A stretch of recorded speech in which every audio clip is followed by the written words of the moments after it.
Welcome back to another of our video podcasts. I'm Bob Furring, and my guest today is Martin Magaña, who is with the Coachella Valley Association of Governments. And he is going to talk today about Coachella Valley Link, which is going to be a wonderful addition to the valley. So Martin, welcome to the podcast. Thank you. I'd like a little bit about your background before we get into your presentation. Sure.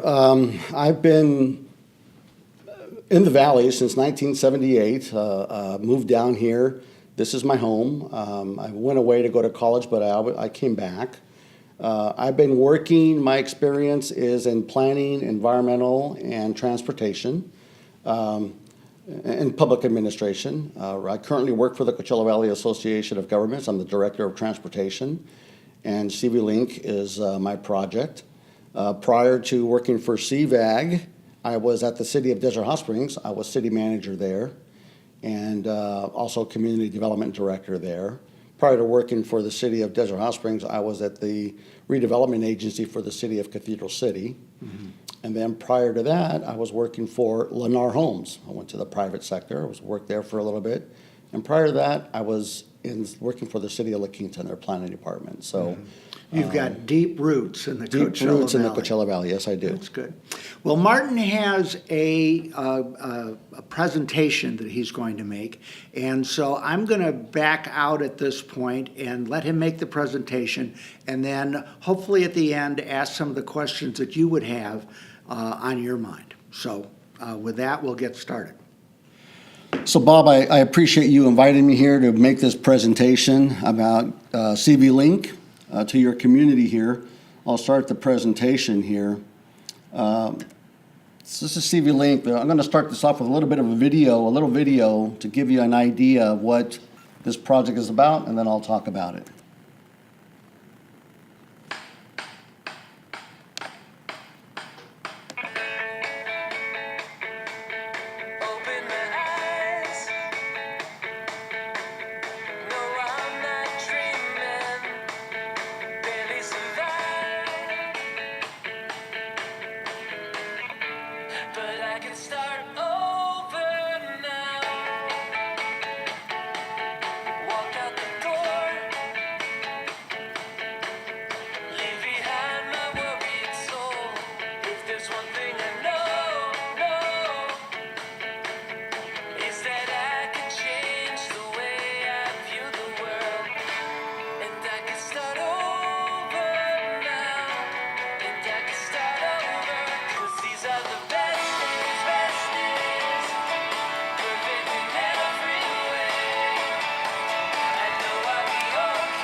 So there's a short video about CVAG Link and what it's about, and I'll get into a little bit more details.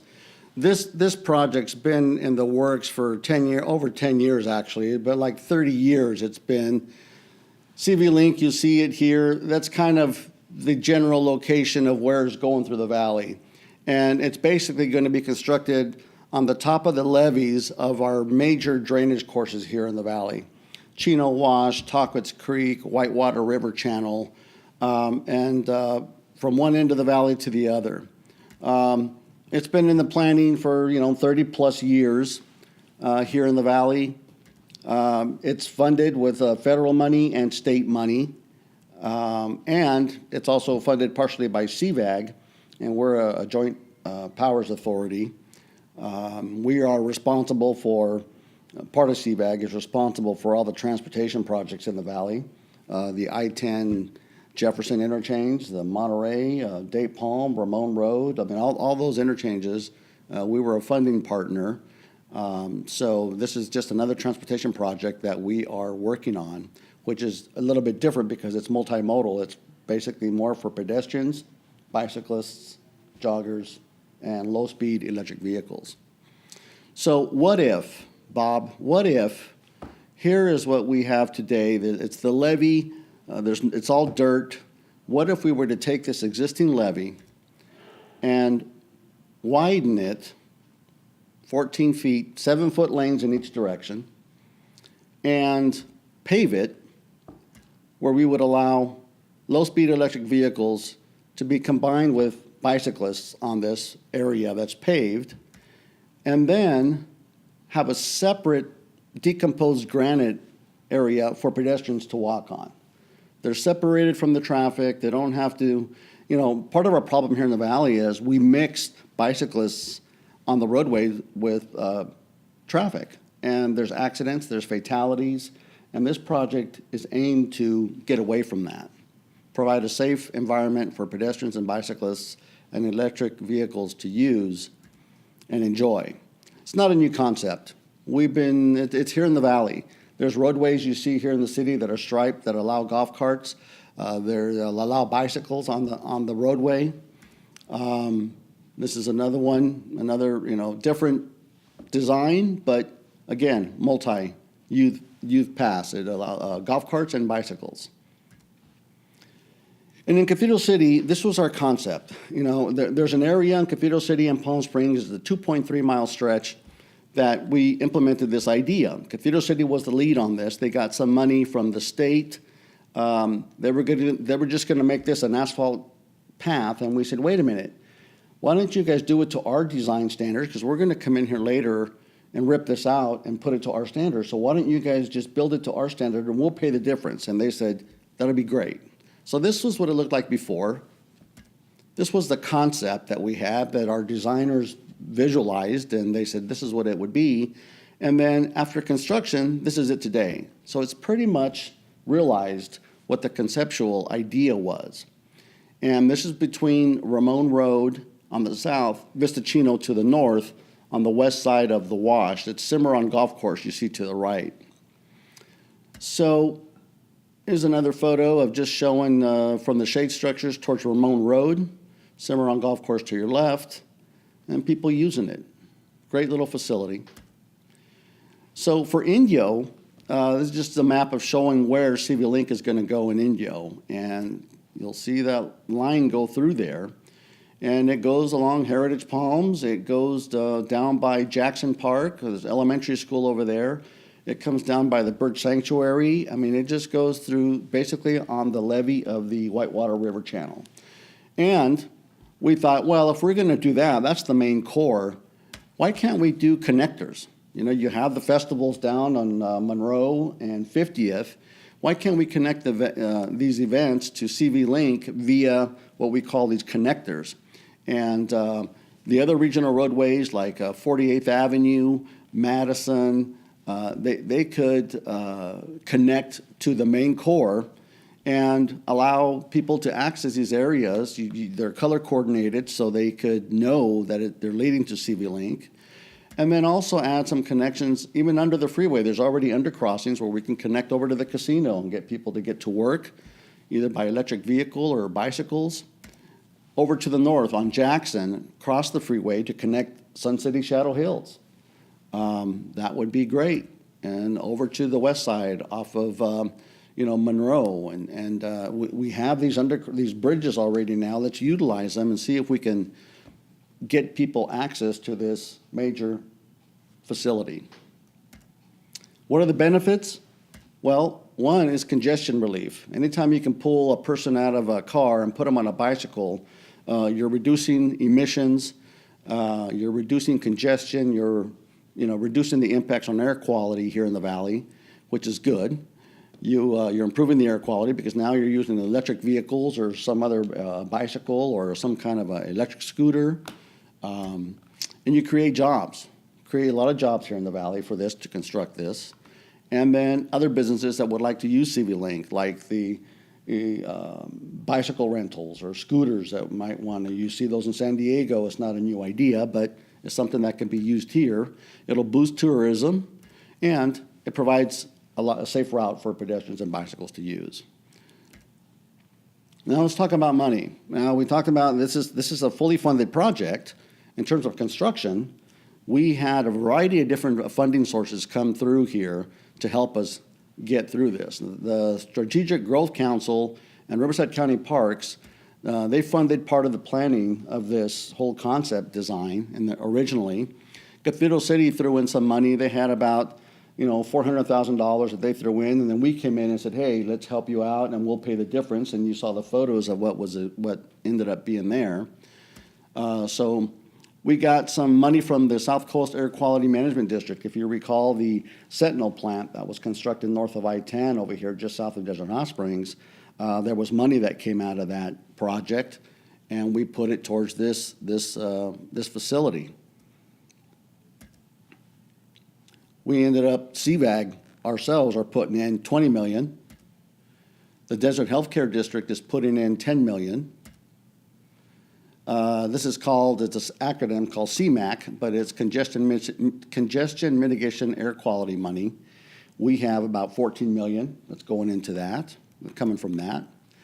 And we have active transportation. This is a statewide program. This is a very competitive program. We have been successful in getting a lot of money from the active transportation program for CV Link, and the first time around we got about $5.3 million, and our second round we got about another $5.5 million, and then again another 5-point-something million here. So it just keeps going up. Our final funding was from the State Transportation Improvement Program. We got $18.6 million from them.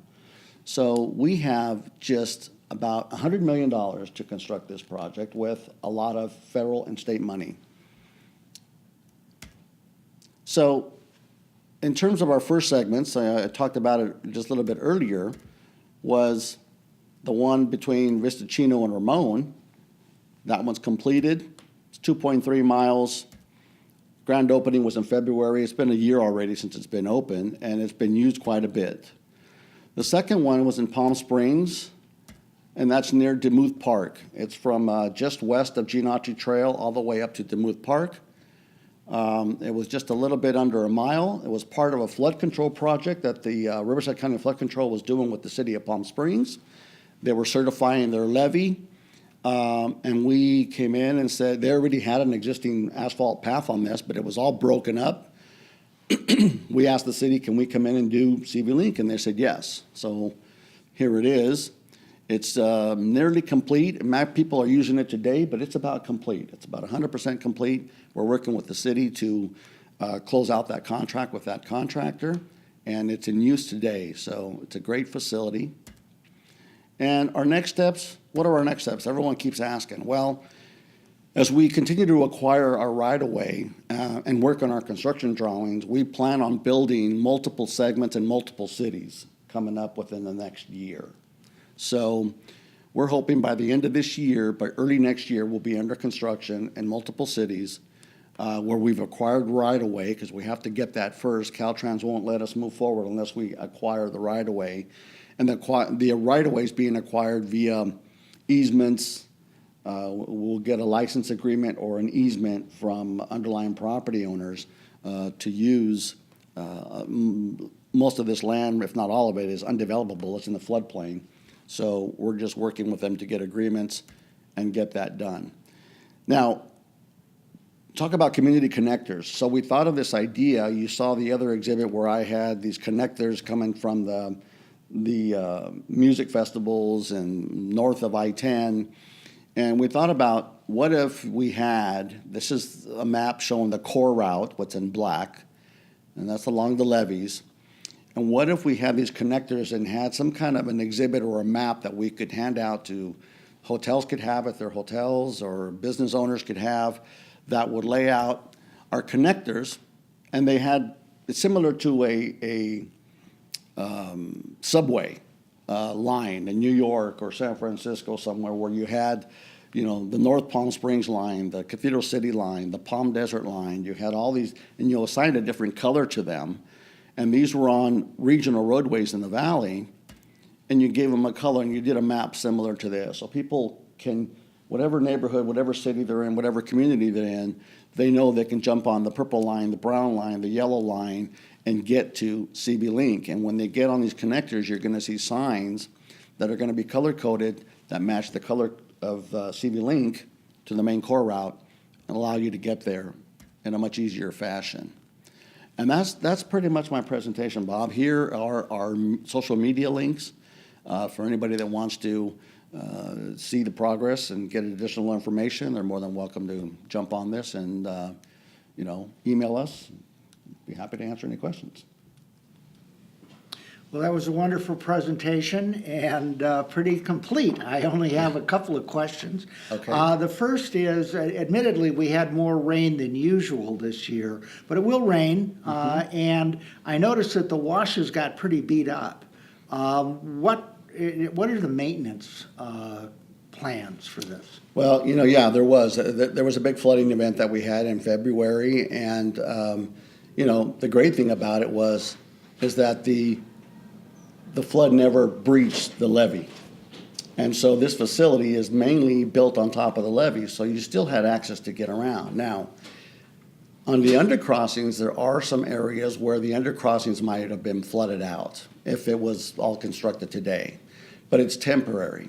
And once the flooding goes away, we have agreements with the water districts where we would go in, if it's a major event uncontrollable by us, the water districts would go in and clean that up and regrade and put it back to its normal state, and then we will be able to open that up and use that again.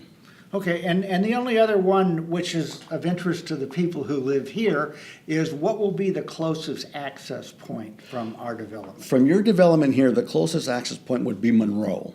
So people can go down to Monroe, go over the interstate, and on the east side, there's a connection, a net grade connection there that would take you to CV Link. And then you can get under Monroe, there'll be an undercrossing that you can go, I guess, westbound. Or if you just stay on it and continue going east, it'll connect you to Jackson, which is at the park. There's an access point at the park. It would go underneath Jackson and continue to go east down to Golf Center Parkway. Again, underneath Golf Center Parkway. And it connects Amistad High School over there to that end, and it continues to go down, east. So the residents can take their golf cart to the casino now, huh? That's right. That doesn't get any better than that. The residents could take their golf carts to the casino. That's right. That's our goal. Okay, well, thank you. Separate everybody from traffic. So thank you so much for coming in. For the residents, if you're interested in this, do follow them on Twitter and on Facebook. They post regularly, and this is going to be a wonderful new thing that's going to greatly enhance the Coachella Valley. So Martin, thank you very much. Thank you, Bob. And Appreciate to the it. audience, until next time, bye-bye. Bye-bye.